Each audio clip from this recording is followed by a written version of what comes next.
Сәлем баршаңызға, құрметті көрермендер, менің каналыма қош келдіңіздер. Бүгін біз сіздермен осындай қытырлап тұратын асқабақпен дайындалатын самсаны бірге жасайтын боламыз. Ең алдымен қамырын дайындаймыз. Ол үшін бізге су, електен өткізілген ұн, бір жұмыртқа және тұз керек болады. Ең алдымен тұзымызды суға саламыз да, бұл жерде суымыздың температурасы кәдімгі үй температурасындағы су.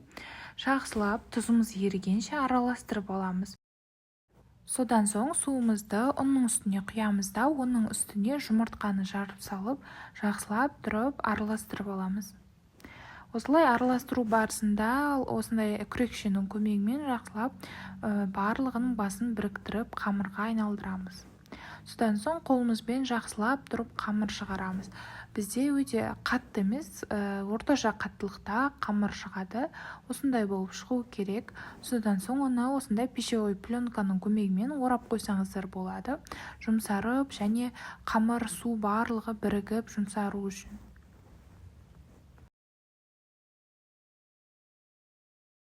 Міне осылай бөлмеге 1 сағатқа қалдырсаңыздар да болады, немесе жарты сағаттай тұрса болады. Бізде жарты сағат өтті, келесі кезекте қамырды жаюға кірісеміз. Ол үшін осылай қамырды илеп-илеп жібереміз де, содан соң екіге бөліп аламыз.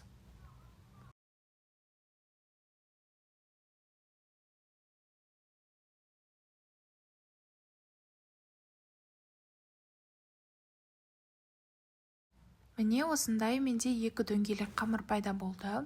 Келесі кезекте үстіне ұнды себе отырып, қамырды жаятын боламыз.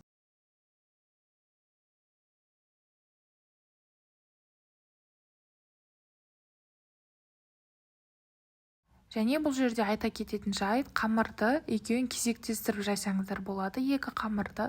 Сол кезде уақытта тиімді болады, және қазір май жаққанда да бізге екеуі дайын тұрып ыңғайлы болады. Міне осылай орташа қалыңдықта, қатты қалың, қатты жұқа емес қамырымыз жайылып болды. Енді осылай бөлме температурасындағы сары майды жағамыз. Майды тым көп жағуға болмайды, кішкене жұқа етіп жағу керек, немесе майды толық ертіп алсаңыздар да болады. Бірақ мен бүгін осылай бөлме температурасындағы майды жақтым.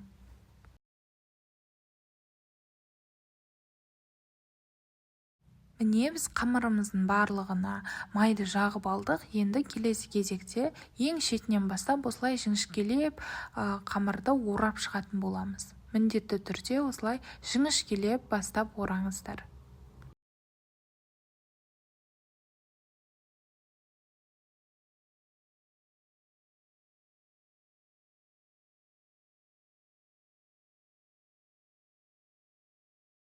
Міне біз қамырымызды орап болдық.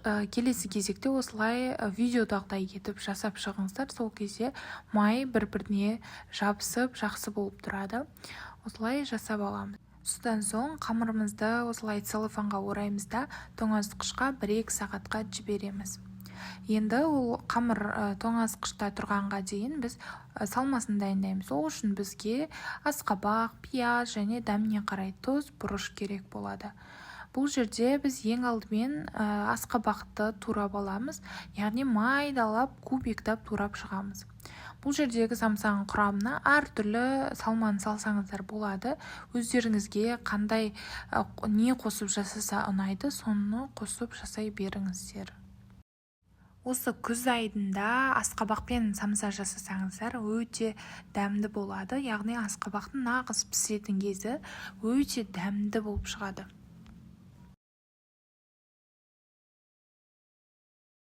Көкөністерімізді турап болғаннан кейін тұз және дәмдеуіштерді саламыз. Менде бұл жерде дәмдеуіштерде кориандр, зира және қара бұрыш. Барлығын жақсылап тұрып араластырып аламыз.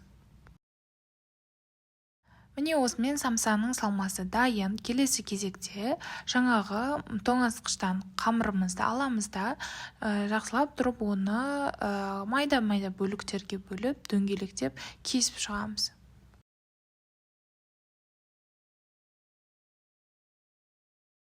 Міне қарап тұрсаңыздар, өте қатпарлы болып қазірден бастап көрініп тұр. Өте күшті болып шыққан қамырымыздың өзі. Келесі кезекте самсамызды түйеуге көшейік, яғни жайып түйеміз. Және самсаны жайғанда қатты жұқа етіп жаюдың қажеті жоқ. Егерде қолдарыңызға жабысып жатса, осылай мен секілді оны сеуіп отырып жайыңыздар.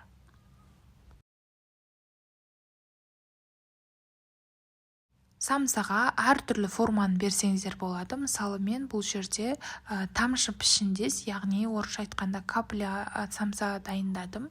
Осылай басын түйеміз да, ал соңын бірге жабыстыра саламыз. Міне осылай бізде әдемі самсалар дайын болады. Міне самсаларымыздың барлығын противенге жайғастырып қойдық. Оның үстіне жұмыртқаны жағып аламыз да, содан соң бетіне күнжут, мак сепсеңіздер болады. Менде бұл жерде қара бұрыш. Содан соң қызып тұрған 200 градуста 30-25 минуттай пісіріп аламыз. Міне осымен біздің өте дәмді болып шығатын самсамыз дайын болды. Міндетті түрде дайындап көріңіздер. Өте дәмді болып шығады және қытырлап, күшті болып тұрады. Барлықтарыңызға ас болсын. Сіздермен бірге болған Раушан.